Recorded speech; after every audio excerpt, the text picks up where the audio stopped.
Welcome. So today in front of me I have two different Samsung FE versions. So one of them is the brand new released FE21, so the S21 FE more precisely, and then the second one would be the previous version of it, so the S20 FE. Now I'm gonna go quickly over a comparison of these phones and just kind of what you get for your money.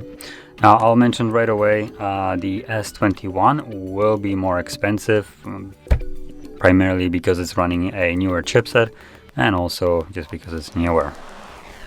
Now the version of the S20 that I have right here is the S20 standard one. There's also a 5G, which probably would be a better comparison compared to this one because this is also a 5G phone. So this specific one is not.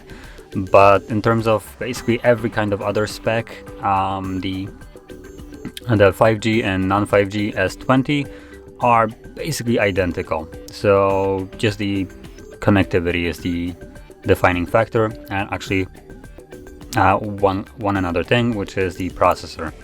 So the non-5G version of this phone uses a Exynos 990, while the 5G version uses a Snapdragon 865.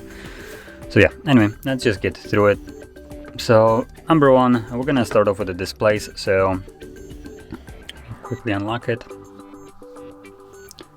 I'm gonna max out the brightness, just try to show first thing off, which is just the max brightness. Obviously you can see that this phone, I don't think it's as bright. Yeah, this is much brighter. So screen wise, the S21 will be definitely brighter, might be better for like outdoor conditions. This one will suffer a little bit in terms of this, but when it comes down to actual like specs, both have a virtually the same screen size, though the S20 has a little bit of a chunkier bezels, as you can see at the bottom. So actually going into numbers right here, we have dynamic AMOLED display with HDR10 Plus certifications, 120 Hz, Super AMOLED 120, and also HDR10 Plus. Both of them are running same resolutions, 1080p by 2400, with pixels per inch varying just by couple. So this one, the old one, 407 pixels per inch, the new one 411, virtually identical. And moving on to another parts, in terms of processing power, this one obviously has a faster processor. It's Snapdragon 888, so one of probably the benefits, one of the, I think, only benefits actually to go for this one would be strictly for the new Snapdragon. This one, like I mentioned before, runs either a Exynos or Snapdragon, but in both cases those chips will be obviously slower than the relatively almost brand new Snapdragon 888, though I believe right now we are starting to get phones with like 888 plus or something like that, or Gen 1 or 8th Gen something Snapdragon. I don't exactly remember what they are. I haven't actually had any phones like that yet in my hand, so I didn't really bother looking into the brand new Snapdragon. But yeah, this is basically running at the moment one of the newest Snapdragons, so that's basically all you need to know.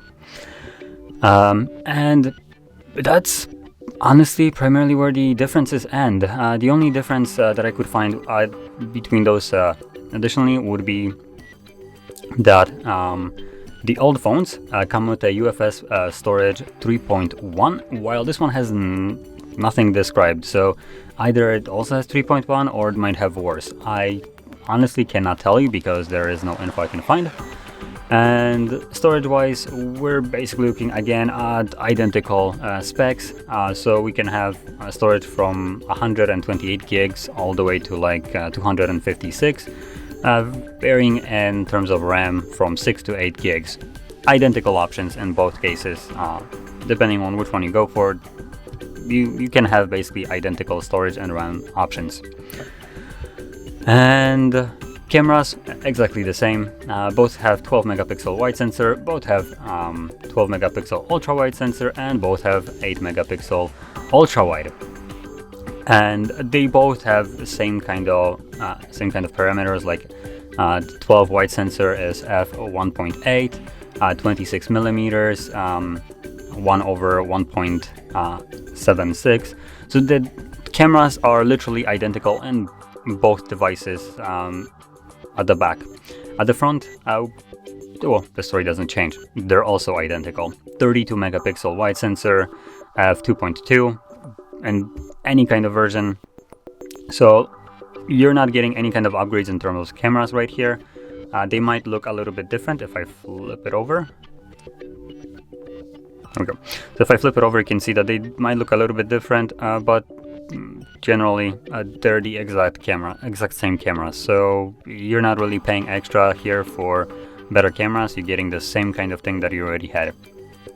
So that's a little bit of a shame, considering this phone is like what, 1 or 2 years older now than the S20 FE. So why? So a little bit of a shame here. And other than that, same everything else. Same charging, both phones, same batteries, 4,500 milliamp hours, 25 watts charging, 15 watts wireless charging. Now the new one actually has reverse wireless charging at 4. No, never mind.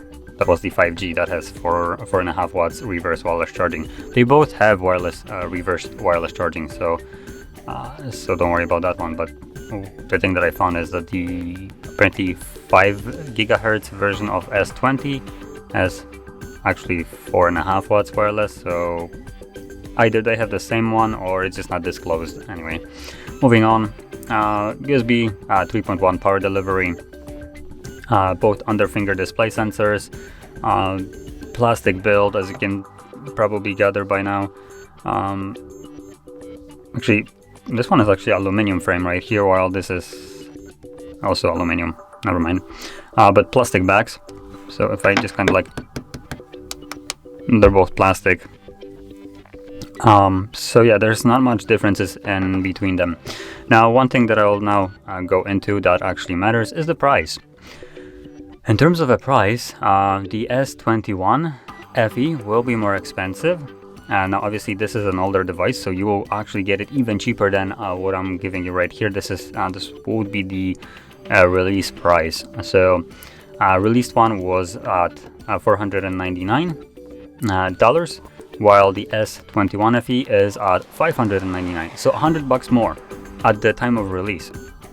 And nowadays, this is an older device, so I'm pretty sure you can get it for lower than $499, making this actually a much better value for your money than this. If you don't need that better processor, the Snapdragon 888, honestly, I cannot recommend this device.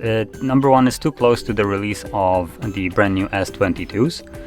So if you're planning to spend some bigger money, you might want to wait for the S22 and go for like the lowest spec one. It's like the light. I don't think they have lights, but they have just the standard S22s, and they have like Plus, Pros, and so on. So hopefully the S22 would be similarly priced to this, making this completely obsolete. And it's already completely obsolete, considering this is basically as good, minus the processor, like I keep mentioning. So yeah, if you're planning to buy a phone, just wait a couple months and you will have the option to either go for the S22, which could be possibly at the same price range and the lowest model of the S22, or hopefully, because of the S22, this might actually drop in price, because it is not very competitively priced if you look at the alternative to existence of this phone right here. So that's what I recommend you to do. It's not really worth paying $100 more. Considering if we're just looking at the base like prices, the release prices, which this one should be cheaper than that right now. So yeah, it's not really worth paying more for just that upgrade of processor, assuming you don't need it. If you deliberately need the best processor, or one of the best ones, then I guess you probably already make up your mind. But everybody else, I would just recommend you to wait or go for this older version. So yeah, that would basically finish up the video. going just like over this quickly, these phones are basically identical, and the only difference is the processor and the price. And at this point, the choice is, which one do you prefer more? Better price or better performance? That's kind of how simple it gets. So anyway, if you found this video helpful, don't forget to hit like, subscribe, and thanks for watching.